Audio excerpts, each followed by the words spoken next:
Stop scrolling for a moment and ask yourself this. If you were the interviewer, would you hire you? That's not meant to discourage you. It's the question every serious job seeker should ask before walking into an interview. The truth is that interviews are rarely won by the candidate with the longest CV or the highest number of certificates. They're won by people who prepare with intention, communicate clearly, and convince the employer that they can solve problems. If you've ever left an interview wondering, I knew the answers, so why didn't I get the job? Then this video is for you.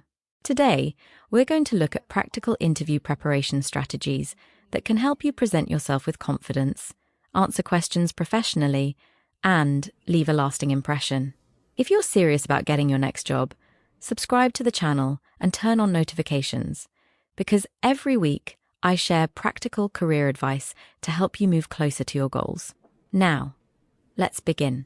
Preparation starts long before interview day. One of the biggest mistakes candidates make is waiting until the night before the interview to prepare. By then, you're trying to remember everything at once, and anxiety begins to take over. Instead, start preparing as soon as you're invited for the interview. Read the job description carefully. Don't just skim through it. Ask yourself, what kind of person is this employer looking for? Notice the skills, responsibilities, and qualities that appear more than once. Those are usually the areas the interviewer will focus on. Next, spend time learning about the organization. What services or products do they offer? What values do they promote? Have they achieved anything recently that stands out? This information isn't just for knowledge. It helps you understand the employer's priorities, so you can connect your experience to their needs. Now, here's another question. If someone asked you, tell me about yourself, could you answer confidently in under 2 minutes? This is often the first interview question, and surprisingly, it's one of the questions candidates struggle with the most. Many people begin telling their entire life story. Others give one-word answers because they're nervous. A better approach is to introduce yourself professionally. Briefly explain who you are, mention your experience or educational background, highlight 2 or 3 strengths that relate to the position, and finish by explaining why you're excited about the opportunity. Keep it focused. Keep it relevant. Most importantly, keep it conversational.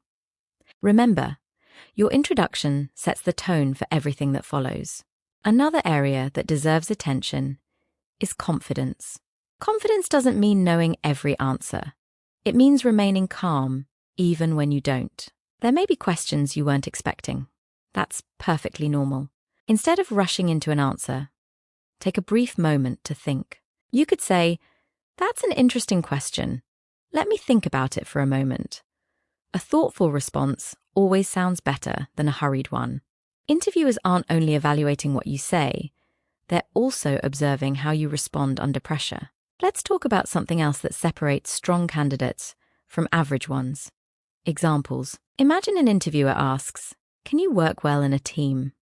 Which answer sounds stronger? Yes, I work well with people. Or, in my previous role, our department had a project with a very tight deadline.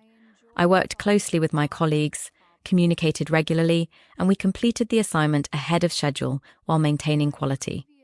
The second answer is stronger because it proves the point instead of simply stating it. Whenever possible, support your answers with real experiences. Your examples don't always have to come from paid employment. They can come from internships, volunteer work, academic projects, leadership roles, or community activities. Real experiences make your answers believable and memorable. Another important habit is listening carefully. Many candidates prepare so much that they begin answering the question they expected instead of the one that was actually asked. Listen to the entire question before responding. If something isn't clear, politely ask for clarification. There is absolutely nothing wrong with saying, "Could you please repeat that question?" Or, "May I clarify what you mean?" Employers appreciate candidates who seek understanding rather than making assumptions. Finally, remember that professionalism isn't limited to your answers. It includes arriving on time, dressing appropriately, maintaining positive body language, speaking respectfully, and treating everyone you meet with courtesy, including the receptionist or security personnel. From the moment you enter the building until the moment you leave, you're creating an impression. And that impression can influence the final hiring decision more than you realize.